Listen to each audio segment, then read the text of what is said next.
Eh bien, je suis heureux d'accueillir aujourd'hui euh, John Graz, pasteur John Graz, qui a été pendant de nombreuses années responsable de la liberté religieuse et des affaires Public. publiques à la conférence générale. Oui, pendant 20 ans. C'est cela, absolument. Et donc, il se trouve ici à Saint-Louis pour cette conférence générale, cette 61e. Quelles sont tes premières impressions? Ah, eh ben, c'était quand même attendu puisqu'on pensait venir en 2020 et puis à cause du Covid, on a repoussé. Donc l'impression est bonne. Je retrouve un peu l'ambiance des conférences générales auxquelles j'ai assisté. J'en ai fait pas mal et c'est toujours, mais cette fois j'apprécie parce que j'ai pas de responsabilité particulière. Alors je peux écouter les discussions, je peux écouter les sermons le matin et ça c'est agréable. Et puis la musique aussi. Et puis voir comment ça se passe et rencontrer les gens sans me faire du souci en disant attention, j'ai un rendez-vous là, j'ai quelqu'un qui vient à l'aéroport, je dois présenter quelqu'un cet après-midi, 4 personnes, ce soir je dois présenter encore des gens aussi. Alors, c'est Alors donc peut-être je pour suis ça, plus c'est pour ça relax, je suis plus qu'on peut relax. t'avoir ici pour pouvoir t'interviewer. Oui, C'est une conférence générale un peu particulière, hein, on sait, elle a été reculée depuis 2 ans. Et donc, il y a effectivement un parfum de conférence générale qui, bon, on sait ce que c'est, mais qui en même temps, qui est un peu différent de ce qu'on a l'habitude de voir. tu vois, c'est un peu différent parce que c'est une conférence générale qui arrive donc à mi-terme. Donc Pratiquement, on est tout près de la prochaine. oui. Et c'est pourquoi j'imagine qu'on n'aura pas de gros changements à l'exception de ceux qui vont partir à la retraite. Mhm. Parce qu'on se dit, mais dans 3 ans, alors peut-être vaut mieux pas trop toi, faire des changements qui, s'ils s'imposent, ils seront faits. Mais sinon, Mhm. ce serait naturel de reconduire et puis se dire vraiment la prochaine, alors là, on fera les changements si les changements s'imposent. C'est toujours pareil. C'est Mais ça. ce qui est extraordinaire, tu vois, c'est que notre Église fonctionne comme un parlement. Et ça, je trouve que c'est toi, on ne le dit pas, mais c'est une magnifique école de la démocratie. Mhm. On donne une magnifique leçon de démocratie à tous les gens qui viennent de tous les pays du monde. Mhm. J'en voyais quelques délégations ce matin Mhm. où ils se disent, mais ça, par exemple, enfin, je ne vais pas les citer, mais je pense à une où ça n'existe pas, ça. Tu vois, demander, faire des votes, la majorité, discuter, qu'est-ce que vous pensez, je suis pour, je suis Mhm. contre. Mhm. Beaucoup pensent que si on fait ça, c'est Que la c'est fin du l'anarchie. monde, c'est l'anarchie, ce sera jamais. Mais tu vois, je pense Donc, que c'est une école pour un certain nombre de alors, délégués. tu vois, ça me fait penser ce que Jefferson et Madison disaient, que la démocratie ne peut fonctionner qu'avec l'éducation. Alors ça fonctionne ici parce que déjà dans nos églises, on a tout cet entraînement, on a cette culture. Tu vois, et tu imagines quelqu'un qui vient et qui dit il n'y aura pas de vote, c'est moi qui dirige, taisez-vous, Mhm. ce serait la révolution. Parce c'est une question de culture qu'on a dans nos églises où on a des différents postes, des différentes élections chaque année ou chaque 2 ans. Mhm. Donc on apprend dès le plus jeune âge comment fonctionner, garder l'ordre. Tu vois, la bienséance sans que les gens se tapent dessus, comme ça arrive parfois dans les parlements, et puis arriver à des résultats, et puis accepter que notre idée qu'on croyait être la meilleure, ben, il faut croire qu'il y en a d'autres qui pensent que c'est pas la meilleure, et ben on accepte, ça marchera pas pour cette fois. C'est cela. Alors je crois que cet aspect-là, tu vois, juste cet aspect-là, c'est déjà, qui n'est pas remarqué, hein, personne en dehors, tu vois, il n'y a aucun journaliste qui vient et qui est admiratif de notre fonctionnement. La précédente à Sant'Antonio, il y avait le président de la Fédération protestante, il y avait, dans les autres conférences générales, il y avait des tas de leaders, numéro un leader des autres religions, des autres églises. Mais ils étaient impressionnés. Et le président de la Fédération protestante, je me souviens, il m'a dit ça, alors discuter d'un sujet comme l'ordination Des des femmes? femmes avec 3000 délégués, mais il dit c'est impensable. C'est impensable, sans Mhm. qu'il y ait de heurts, sans que les gens se crient pas dessus, et avec la prière, le temps de prière. Il disait ça, c'est impensable. Mais voilà, Mhm. on est Donc capable de le faire. donc c'est un miracle de voir toutes ces personnes de cultures très différentes, de systèmes d'ailleurs politiques très différents, se Ah, mettre ensemble absolument. pour pouvoir parler Eh tranquillement. oui, oui. Tu vois, il y avait une délégation de Chine. Tu vois, la délégation de Chine, c'est important qu'ils voient comment on fonctionne. Mhm. Et, Et ça, et aussi ce qui est merveilleux, c'est que, alors ça c'est peut-être autre chose, moi je le vois en tant qu'historien, c'est qu'on est dans un pays qui soutient ce système, le système démocratique. Imagine que l'on soit dans certains pays, on ne pourrait pas faire ça. Tu vois, le gouvernement derrière ou l'État forcerait un non, il pousserait pour un non et tout le monde devrait voter le non. Parce que je me souviens, durant les régimes communistes, c'est comme ça que ça se passait. Hein. C'était le Parti communiste qui disait, voilà, vous avez le choix entre deux candidats. Ce sont nos candidats. C'est ça. Donc, ça. Donc c'est un semblant de démocratie. Oui, mais pour nous, tu vois, on appelle ça la démocratie, mais pour nous, c'est ce qui passait dans l'Église primitive. On votait dans l'Église primitive. Oui. On n'imposait pas les gens, et on votait les responsabilités. Alors, entre la première conférence générale auquel tu as eu l'occasion d'assister et celle-ci, quels sont les changements les plus notables que tu as pu remarquer? Alors, la première conférence générale que j'ai assistée, c'était à Vienne. Ah oui. Alors, 1975. Oui, les changements, c'est les délégations. Considérables.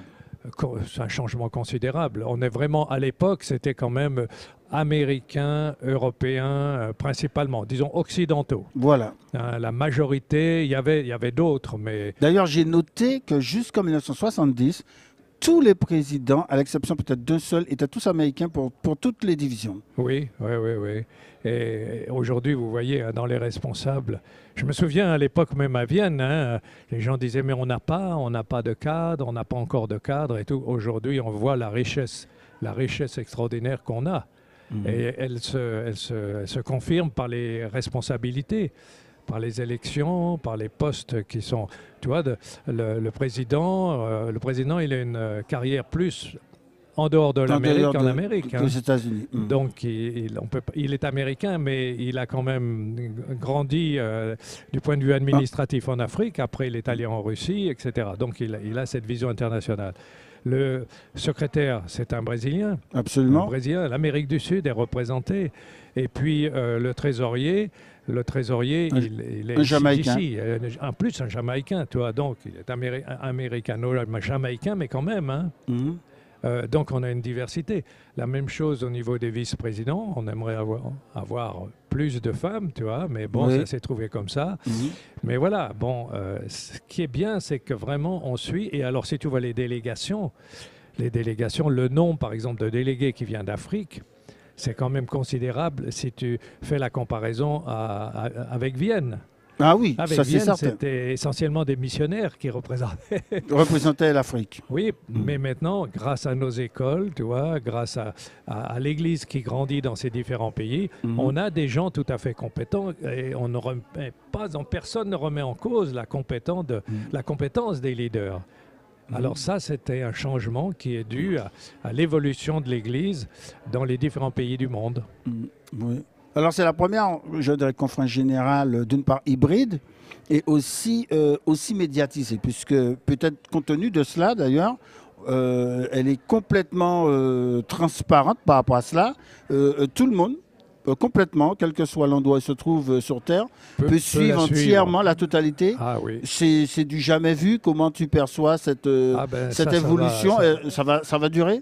Oui, bien sûr, je pense. Ça va avec le monde dans lequel on vit, avec les facilités de communication qui sont extraordinaires. Moi, j'ai vécu, pour te dire, le temps où j'étais à l'Union franco-belge. Le travail de ma secrétaire, c'était essentiellement de prendre les lettres que je dictais ou que j'écrivais. C'était le travail de la secrétaire. Donc, on est passé de la lettre qu'on écrit. Ensuite, il y a eu le téléfax, tu vois, voilà, qui passait pendant la nuit, qui faisait un bruit d'enfer. Ensuite, il y a eu le fax. Alors, le fax a été la révolution. Tu t'imagines qu'avant, quand on organisait des rencontres, j'ai fait des rencontres dans le monde entier à la conférence générale, en travaillant par les médias, par Internet, on a la réponse dans les 30 secondes ou parfois dans la minute qui suit. Mais avant, il fallait téléphoner, c'était un coût énorme, c'était très cher. Tu ne pouvais pas téléphoner au bout du monde facilement. Alors, il fallait envoyer des lettres et il fallait attendre la réponse de la lettre. Voilà, on a vécu ça. Ça prenait des jours, des semaines. Et alors, je peux t'en dire que quand tu organisais quelque chose, il fallait prendre son temps. Hein. Et maintenant, ça va beaucoup plus vite. Parfois, peut-être trop vite, mais ça va beaucoup plus vite. Donc ça, c'est un grand changement. le fait aussi que, comme tu dis, que tout le monde, maintenant, ce sera de plus en plus difficile pour quelqu'un de dire « moi, j'avais pas accès ». Si vraiment tu veux avoir accès, tu vas trouver un moyen d'avoir accès. Ça, ce sont les grands changements dus à la communication. Donc je vois le changement dû à la communication, l'universalité maintenant de l'Église qui est vraiment pas seulement un thème, mais qui est un fait. Tu vois, alors ça, c'est quand même assez extraordinaire. Absolument. Alors, juste un petit mot quand même sur la liberté religieuse, puisque tu as travaillé longtemps à la liberté religieuse, beaucoup contribué au développement également de ce département. Je pense en particulier au festival sur la liberté religieuse. Quelle est la situation actuelle? Comment on peut dire que les choses vont au niveau de la liberté religieuse? Tu vois, alors nous, on faisait à mon époque, donc pendant 20 ans, on a fait des festivals où on a rempli des stades de 40 000, 30 000, 27 000, enfin, on a fait presque 300 000 personnes qu'on a amenées dans nos festivals, avec l'appui des autorités et tout. Ça a été difficile après de continuer, et puis il y a eu le Covid. Alors le Covid. Puis il y a aussi un problème chez nous souvent, c'est que tu vois, tu travailles avec une équipe, par exemple. Nous, à la conférence générale, on a des bons collègues dans les différentes divisions, puis après, ils changent. C'est ça. Et puis après, peut-être pendant 2 ans, il n'y a personne, ou alors il y a quelqu'un qui part à la retraite, et ce qui fait qu'on coupe le rythme. Et ça c'est un handicap. Mais quand même, ce qui est extraordinaire, c'est que les contacts avec les Nations Unies continuent. Ganoud fait un très bon travail. Les rencontres avec Ganoud Diop, oui, les rencontres avec les experts mondiaux qu'on avait lancés, ça continue. La revue qu'on avait lancée, elle continue. Les dîners à Washington, ça continue. Il y a juste les festivals, mais les festivals, c'est plus dû, tu vois, à ce contexte et puis au changement des gens qui étaient très efficaces au niveau des divisions, qui avaient la vision, et puis les changements aussi des présidents. Parce que alors, juste un petit peu pour ceux qui nous écoutent ou qui nous regardent, les festivals se déroulaient comment? Quel était l'objectif des festivals de la liberté? Puisque c'est toi qui les as lancés. Oui, alors ça, je peux dire que c'est moi qui a lancé, qui ne les ai pas organisés, parce que ce sont les gens sur place. Mais lancer, l'idée, c'était, tu vois, l'idée, la liberté religieuse, quand on fait des rencontres, on a peu de personnes, parce qu'on sélectionne. Il y a peu de gens qui sont vraiment intéressés. Je dis, mais si la liberté religieuse, c'est important pour tous, alors tous devraient être intéressés. Parce que si on l'a plus, c'est pas seulement quelques personnes qui auront des problèmes, c'est tous. Donc il faut montrer, là où on a la liberté, qu'on est pour et qu'on veut la garder. Mais comment faire ça? Alors si vous faites une réunion avec 25 personnes, vous invitez les autorités, ils vont dire, bah, dis donc, c'est pas très fort comme support. Donc mon idée, c'était, il faut voir grand. Et puis j'avais ce texte biblique dans Deutéronome 13, 28. L'Éternel fera de toi la tête et non la queue, tu seras toujours en haut, jamais en bas. Un texte. Alors moi, j'ai pris ça comme une promesse. J'ai dit, il faut qu'on soit les champions. Il faut qu'on crée des événements. Et aussi, alors ça, si tu fais la promotion de la liberté religieuse seulement pour la liberté religieuse, tu ne vas pas beaucoup déplacer des gens. Mais moi, l'idée, c'était, regardez, toi, quand je voyageais dans les pays où il n'y avait pas de liberté, que je revenais aux États-Unis ou en Europe, où il y avait la liberté, je soufflais et je disais aux gens, mais vous ne savez pas le bonheur que vous avez. C'est un cadeau que vous avez reçu parce que votre génération n'a rien fait pour cette liberté. Il y en a qui sont en prison ailleurs. C'est ça. Il y a eu des combats qui ont été menés pendant des siècles. Il y a eu des combats énormes pendant des siècles. C'est pas venu comme ça. Je dis, mais quand on reçoit un cadeau, qu'est-ce qu'on dit? Merci. On dit merci. Est-ce que vous avez déjà dit merci? Et merci à qui? À Dieu, premièrement, mais aussi au pays. Au pays et à tous ceux qui ont soutenu. Alors là, tu vois, ça a commencé, spécialement en Amérique du Sud, ça a commencé à faire tilt. Et ils ont dit, c'est vrai, on n'a jamais dit merci. On a simplement pris ça. Et puis alors, je suis arrivé avec l'idée, comme William d'Acosta était à Sao Paulo à l'époque, alors il était capable d'organiser un grand meeting. On a dit, on va se lancer là-dedans. Et puis, tu vois, on a commencé avec 12 000 personnes. Donc, on est passé de meeting à 2-3 000 maximum, à 12 000, après 15 000. Et après, on a fait sur tous les continents des meetings jusqu'à 20 000 en Angola. Il y avait 40 000, 45 000. Le premier festival mondial à Lima, au Pérou, avec 3 grands symposiums. Eh bien, on a fait 45 000, 45 000 personnes avec les autorités là. Tout le monde était là. C'était fabuleux. On a fait une 40aine de festivals et une 40aine de symposiums. Mais toujours avec cette idée, tu vois, c'était la promesse de Dieu, ferai de toi la tête et non la queue. Donc quand on fait quelque chose, on essaye de le faire le mieux possible, on vise l'excellence. Alors ça, c'était Absolument. très motivant. Alors je signale hein, à ceux qui nous regardent que tu as reçu plusieurs distinctions. Oui. Compte tenu du fait pour la promotion de la liberté religieuse, je me souviens très bien d'une émission qui était également tenue donc à la télévision sur Hope Channel et qui était très appréciée également. Oui, alors ça, tu vois, c'est évidemment, nous, on est mieux placé que certains départements. Tu vois, pour recevoir les distinctions. Parce qu'on a des contacts avec les autorités. Les autorités, et puis en tout à plus, fait. on défend... les personnalités religieuses. Et les personnalités religieuses. Et on fait la promotion de quelque chose qui est la base des droits de l'homme, la liberté de conscience. Donc on attire plus l'attention, on est mieux placé. Et ensuite, si on organise en plus des événements, on attire doublement l'attention. Mais évidemment, moi je disais, j'ai reçu la médaille du Congrès de la République du Pérou. Je dis à ceux qui ont organisé le festival, j'ai dit, c'est vous qui auriez dû l'asseoir, c'est pas moi. La recevoir, c'est pas moi. Fait. En Roumanie, j'ai reçu la médaille du président aussi. Bon, j'ai reçu des trucs un peu partout.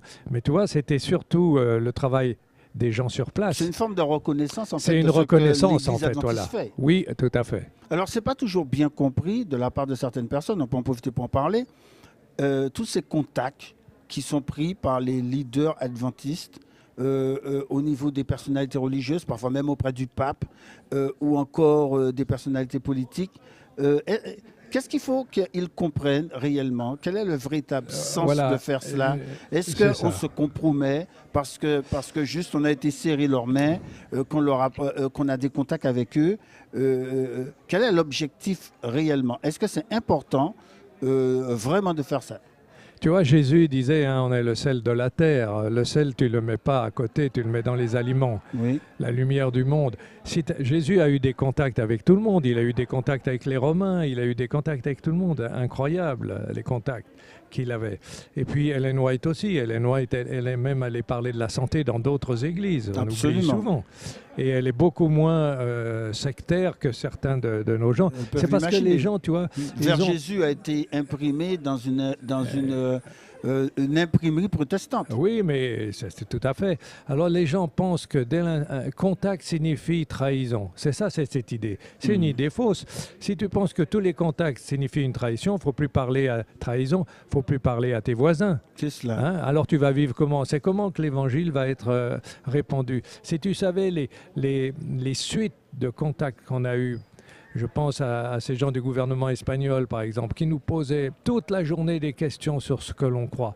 Là, souvent, et on a prié combien de fois avec les autorités? Il n'y a pas de trahison du tout. Les gens ne veulent pas te changer. Tu discutes avec les gens à un niveau où on ne veut pas te changer. Disons, on te respecte, on sait. Et toi, tu expliques. Et aussi dans les conversations qu'on a, on explique la doctrine adventiste de manière la plus conservative. On ne va pas tourner, on ne va pas cacher. Ils savent ce que nous croyons. On ne va pas tourner autour du pot. Ils savent ce que nous croyons. Même, tu n'as pas mentionné la rencontre avec le pape, mais je me souviens, dans une rencontre pour un autre sujet, hein, sur la liberté religieuse, on rencontrait des gens. Eh bien, un évêque avait sorti une brochure où c'était bien expliqué notre position. Et il m'a dit, mais alors, vous croyez ça? Je lui ai dit, mais je lui ai expliqué. Je lui ai dit, regardez, il y a l'histoire derrière. Ce n'est pas quelque chose qu'on a inventé comme ça. Il y a combien de persécutions dans l'histoire? Et puis après, alors il m'a dit, oui, mais aujourd'hui c'est différent. Je lui ai dit, oui, mais vous savez, vous pensez qu'on a tort. Si vous pensez qu'on a tort, le meilleur moyen, la meilleure preuve, c'est de ne jamais nous persécuter. Alors à ce moment-là, il m'a regardé avec un petit sourire, et puis la discussion a été terminée. Tu vois, ça nous donne des opportunités de témoigner qu'on n'aurait jamais autrement, jamais. Absolument. Ouais, ces gens, ils ne viennent pas dans les campagnes d'évangélisation, rarement les traditionnels. Donc et puis ça ouvre des portes aussi. Parfois, on parvient à obtenir justement plus de liberté religieuse grâce aux contacts qui sont pris avec les autorités, avec les personnalités religieuses aussi. Je pourrais donner des tas d'exemples où notre Église n'aurait jamais été acceptée dans des pays s'il n'y avait pas eu avant des contacts. Mais ça, on ne le voit pas parce que les gens aiment bien les choses. Tu vois. Donc c'est un département qui part en éclaireur. Oui, Absolument. Puis qui établit des points. Quand on invite les ambassadeurs ou des ministres à la conférence générale, qu'on leur fait un bon dîner, qui parlent avec le président et tout, quand ils reviennent chez eux et qu'on leur parle des adventistes, ils ont une autre idée. Une autre vision. Ils ont une autre vision. Et ils posent des questions, ils prennent nos livres la plupart du temps. Mais toi, il faut le faire en respectant les gens. Alors ça, d'un côté, c'est une question de savoir-vivre. Si tu sais comment te comporter avec tes voisins, eh ben, tu vas dire, bon, ben, maintenant, voilà, je représente mon église. Et il y a des autres institutions autour, je vais avoir des bons contacts. Ça ne veut pas du tout dire que tu ne crois plus que tu crois, hein, ou ce que tu es censé croire. Absolument. Donc le fait d'avoir des contacts avec ces personnalités ne veut pas dire qu'on a abandonné nos croyances, mais simplement... Au contraire, on les explique. Oui. On les explique, et on les explique toutes, et on répond à toutes les questions. Et tu vois, par exemple, c'est-à-dire que les gens, voilà, ils pensent à l'écuménisme. Mais ce n'est pas de l'écuménisme, ça. Il y a une différence entre les relations, les bonnes relations, ça c'est Ellen White le dit, cultiver les bonnes relations, même durant le temps de détresse, il faudra cultiver de bonnes relations, elle dit, tu vois. Oui. Et puis l'écuménisme qui dit on va se mettre ensemble pour former qu'une seule église. Ça n'a jamais été notre plan. C'est pourquoi on n'est pas devenu membre du Conseil œcuménique. Et c'est pour ça que, moi d'ailleurs, je pense que c'est pas que l'œcuménisme est une erreur. D'ailleurs, c'est totalement utopique quand tu vois la division qu'il y a entre les gens, entre les églises. Il faut vraiment avoir parce qu'en fait, chaque église ou chaque religion continue à garder leur propre croyance. Mais ils ne changent pas. Ils n'ont rien changé en 50 ans. Est-ce que tu as vu catholiques et protestants prendre la communion ensemble? Et pourtant, c'était un des objectifs de l'œcuménisme. Non. Pourquoi? Parce qu'ils ne croient pas la même chose et qu'ils ne peuvent pas changer comme ça. C'est ça. Donc un protestant, par exemple, ne se mettra jamais à croire que Marie, elle est mère de Dieu, par exemple. Voilà, alors si tu crois ça, tu n'es plus protestant, c'est tout. Je l'avais posé d'ailleurs à un leader protestant anglais, et il répondait, tu sais, je pense parfois que s'il s'agissait seulement des leaders, dans le monde protestant, ils seraient prêts à franchir le pas, hein, parce que ils ont tellement diminué l'aspect doctrinal, tu vois, dans le monde protestant. On a tellement mis la Bible en bas, la doctrine en bas. Donc on compte sur les relations, mais les relations, bon, après tout, mais seulement ils ont les gens derrière, et les gens ne sont pas d'accord avec ça. Oui, c'est ça. C'est-à-dire les gens veulent pas. Et ils ne voient pas ça de la même manière. Ils ne voient pas de la même façon. Et nous, on a une position très claire. Cette position, elle est inchangée depuis l'origine de l'Église. On veut avoir de bonnes relations, mais pas aux dépens de ce que l'on croit. Absolument. Et les gens aiment ça d'ailleurs. Quand tu as des relations avec les autres, ils aiment savoir qui tu es. Si tu arrives et tu ne sais pas ce que tu crois, ce n'est pas intéressant pour eux. Toi, quand on a des conversations, ils aiment, ils apprécient, moi j'ai vu dans toutes les conversations, que tu représentes une église, ton église, et que tu es vraiment le représentant de ce que ton église pense. Parce que si tu dis oui, eux ils croient ça, mais moi je crois différemment, ça ne veut rien dire pour eux. Ils ne veulent pas discuter avec toi. Voilà, c'est ça. Ils veulent connaître vraiment la vérité sur ce que nous croyons. C'est comme nous, remarque, quand on discute par exemple avec un catholique, et si un catholique te dit « Oh non, moi je ne crois plus à Marie », bah, tu vas dire « C'est pas un catholique celui-là ». Absolument. On ne peut pas discuter de ce sujet. Il est déjà passé d'un autre côté. Absolument. Il est plus catholique. Oui, voilà. Catholique de nom peut-être, mais c'est tout. Oui, ben c'est pourquoi, tu vois, je crois qu'il ne faut pas faire d'opposition entre les bonnes relations et la fidélité à ce que nous croyons, à la doctrine. On est fidèle à la doctrine. De ce côté-là, on est conservateur, mais on est ouvert sur le monde extérieur en particulier. On veut avoir des bonnes relations avec tous les êtres humains. Oui. Absolument. Alors, pour terminer, quelles sont les perspectives cette année 2022 particulière? C'est inhabituel, une conférence générale qui se tient 2 ans après la date prévue, évidemment pour les raisons qu'on sait, il y a eu le Covid et tout ça. Quelles sont les perspectives maintenant pour l'Église adventiste que tu vois pour les années à venir? Eh bien, moi, je crois que cette conférence générale, tu vois, c'est très important. On peut se dire que c'est beaucoup d'argent, etc. Mais dans notre culture adventiste, c'est vraiment un des sommets, un des climax. Donc, il ne faut surtout pas la supprimer. Et c'est aussi le moyen de voir qu'on est une église qui évolue. Toi, qu'on a une église multiculturelle, etc. Et ça, tu le vois là, tu vois. Oui, C'est pas en restant en c'est lisant concret, des livres c'est et de tout. la Là, réalité. c'est concret. Et qu'on a une église qui a un fonctionnement démocratique, c'est-à-dire électif, les gens votent et que personne n'est au-dessus. Que le président, il est président, mais quand il arrive là, il est plus président jusqu'à qu'il y ait une Jusqu'à élection. ce que l'élection ait lieu. Ouais, le système est fantastique. Tu as vu comment ça fonctionne. Je trouve que c'est un système extraordinaire et que ça, c'est un bon point. Ça va continuer, je pense. Et alors, évidemment, il y a des grands défis. Par exemple, le monde occidental, qui était au départ de l'histoire de l'Église, qui était le fondateur en quelque sorte. Et bien maintenant, ce monde occidental est en perte de vitesse. Et ça, à mon sens, c'est un des gros défis et qui est très difficile. Parce que le monde occidental n'est plus religieux, il n'est même plus chrétien, pratiquement, à part les États-Unis, mais pratiquement plus chrétien. Et alors, on grandit dans beaucoup d'endroits, c'est magnifique, mais là, on est en train de perdre la partie. Et comment la gagner, ça, c'est une autre question, tu vois.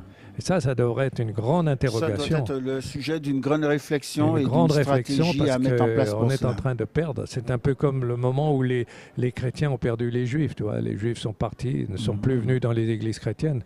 Là, ça devrait être un souci pour nous. Mais la réjouissance de voir que dans beaucoup d'autres endroits du monde, l'Église grandit. Elle grandit aussi en Chine, elle grandit en Asie, elle grandit bien sûr beaucoup en Afrique, en Amérique du Sud. Et ça, c'est fantastique. Ça, c'est merveilleux. Merci pour eux. Merci beaucoup pour cette interview. Et puis, plaisir. que Dieu te bénisse. Merci. Ok.